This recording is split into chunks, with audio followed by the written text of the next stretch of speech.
Welcome, in front of me I have Amazfit GTR 2E and I'm gonna show you how to unpair this watch from the Android phone.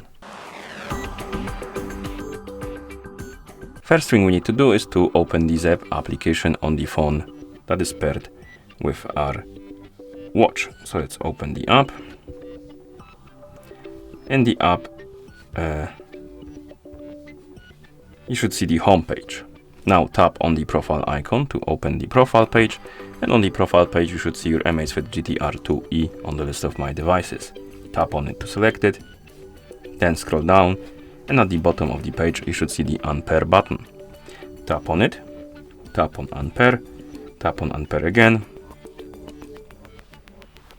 The watch will disappear from the list of my devices. It will reset itself to the factory default settings, and at this point you can just close the app. And that's how you unpair this watch from the Android phone. Thank you for watching.